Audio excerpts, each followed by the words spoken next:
মাত্র একটি ফোন, আর তার জেরেই বদলে গেল ত্রিপুরা রাজ্য রাজনীতির রসায়ন। বৃহস্পতিবার সকালে তিপ্রামথার প্রধান প্রদ্যোতিক্রম মাণিক্য দেববর্মাকে ফোন করেন স্বরাষ্ট্রমন্ত্রী অমিত শাহ। প্রদ্যোৎ জানিয়েছেন, স্বতন্ত্র এবং স্বয়ংশাসিত তিপ্রাল্যান্ড নিয়ে স্বরাষ্ট্রমন্ত্রী প্রয়োজনীয় আশ্বাস দিয়েছেন।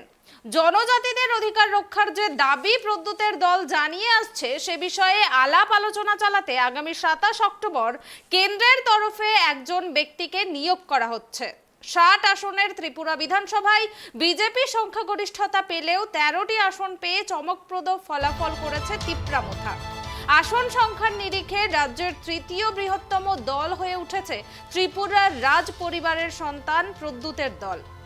প্রথমবার ভোটে লড়তে নেমেই জনজাতি অধ্যুষিত আসনগুলি ছিনিয়ে নিয়েছে তারা।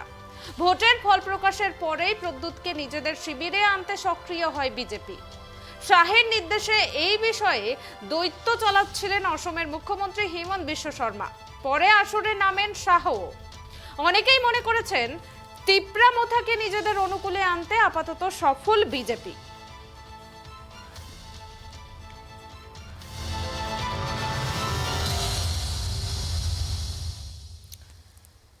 এ বিষয়ে আমরা বিস্তারিত জেনে নেব। এই মুহূর্তে আমার সঙ্গে লাইভ জুড়ে রয়েছেন ট্রাইব টিভির প্রতিনিধি পাপুল মুর্মু।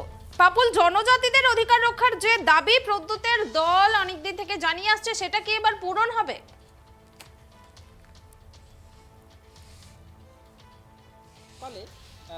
কেন্দ্রীয় স্বরাষ্ট্রমন্ত্রী অমিত শাহ ত্রিপুরার যে তিপ্রামথা প্রধান অর্থাৎ ত্রিপুরা রাজ পরিবারের যে তিপ্রামথার যে প্রেসিডেন্ট প্রদ্যোৎ কিশোর মাণিক্য দেব বর্মন তাকে অমিত শাহ তাকে ফোন করেছিলেন এবং এক ফোনে তার ফোন কিন্তু পাওয়ার পরেই ত্রিপুরার যে রাজনৈতিক পরিস্থিতি অনেকটা বদলে গিয়েছে। আমরা জানি তিপ্রামথা ইতিমধ্যেই কিন্তু তাদের যে দাবি অর্থাৎ ত্রিপুরায় যে স্বশাসিত পর্ষদ গঠনের যে দাবি তিপ্রামথা করে আসছিলেন, সেই দাবি এবারে সম্ভবত পূরণ হতে পারে। কেননা আজকে এমনই একটা সম্ভাবনা পাওয়া গেছে।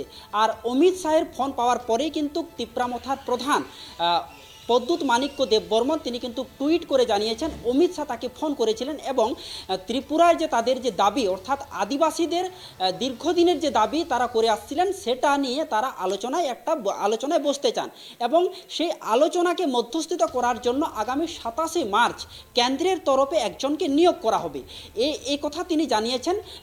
আমরা জানি 2023-এর প্রথম দিকের যে উত্তর পূর্বের 3 রাজ্যের যে বিধানসভা নির্বাচন হয়েছিল, আর এই 3 রাজ্যের মধ্যে কিন্তু ত্রিপুরাও একটি রাজ্য ছিল।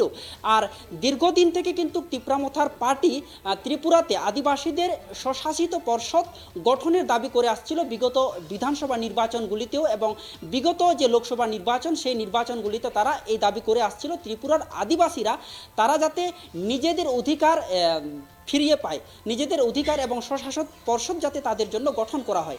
কিন্তু এই মুহূর্তে তাদের যে দীর্ঘদিনের দাবি পূরণ হয়নি। অর্থাৎ আজকে কেন্দ্রীয় স্বরাষ্ট্রমন্ত্রী অমিত শাহ তাকে ফোন করেছিলেন এবং জানিয়েছেন তিপ্রামথা দীর্ঘদিন থেকে যে দাবি করে আসছিল, এবার সম্ভবত সেটা নিয়ে কেন্দ্রের বিজেপি দল অর্থাৎ ত্রিপুরার কেন্দ্রে এবং রাজ্যের বিজেপি দল তাদের সঙ্গে আলোচনা বসতে চায়।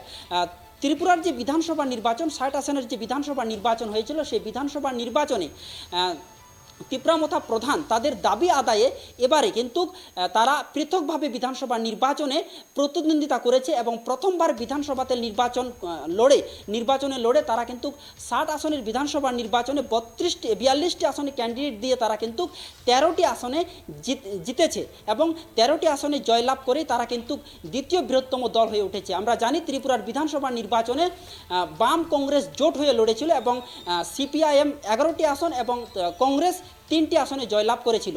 এবং কিছুদিন আগে অর্থাৎ 2রা মে ত্রিপুরার বিধানসভা নির্বাচনের যখন ফলাফল প্রকাশিত হলো, তখন কিন্তু বিজেপি তিপ্রামথাকে পাশে পেতে বিভিন্ন বিষয় নিয়ে আলোচনা চালিয়েছিল এবং কেন্দ্রের স্বরাষ্ট্রমন্ত্রী অমিত শাহের নির্দেশে এই বিষয়ে তিপ্রামথা প্রধানের সঙ্গে আলোচনা চালিয়ে যাচ্ছিলেন আসামের মুখ্যমন্ত্রী অর্থাৎ উত্তর পূর্ব ভারতের চাণক্য যাকে বলা হয় হেমন্ত বিশ্ব শর্মা। তিনি কিন্তু তিপ্রামথা প্রধানের সঙ্গে আলোচনা চালিয়ে যাচ্ছিলেন, কিন্তু শেষ পর্যন্ত তাদের দাবি আদায়ে তিপ্রামথা প্রধান প্রদ্যোৎ মাণিক্য দেব বর্মন তিনি কিন্তু তিনি কিন্তু তাদের যে আলোচনা তারা পাশে চাইছেন বিজেপি, সে তাদের কিন্তু সমর্থন তারা পায়নি। কিন্তু এবারে ত্রিপুরার যে স্পিকার নির্বাচন যে হতে চলেছে, সেই নির্বাচনে বাম, কংগ্রেস এবং তিপ্রামথা তারা কিন্তু একসঙ্গে কংগ্রেসের যে প্রার্থী অর্থাৎ ত্রিপুরা বিধানসভা নির্বাচনে স্পিকার করার জন্য কংগ্রেসের যে প্রার্থী, সেখানে কিন্তু সিপিএম থেকে শুরু করে তিপ্রামথাও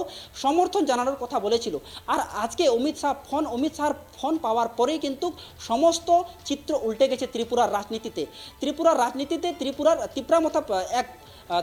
রাজ্যের তিপ্রামথার এক বড় নেতা জানিয়েছেন এবারে তারা কিন্তু আগামী দিনে ত্রিপুরার যে স্পিকার এবং ডেপুটি স্পিকার যে নির্বাচন হবে, তারা কিন্তু তাদের যে কংগ্রেসের প্রার্থী যিনি ছিলেন তাকে যে সমর্থনের কথা তারা পূর্বে জানিয়েছিলেন, এবারে তারা কিন্তু সেই সমর্থন ফিরিয়ে নিতে পারে। তারা বিজেপির ক্যান্ডিডেটকেই স্পিকার এবং ডেপুটি স্পিকার নির্বাচনের জন্য তারা সমর্থন জানাতে পারেন। পুনামি, ধন্যবাদ পাপুল।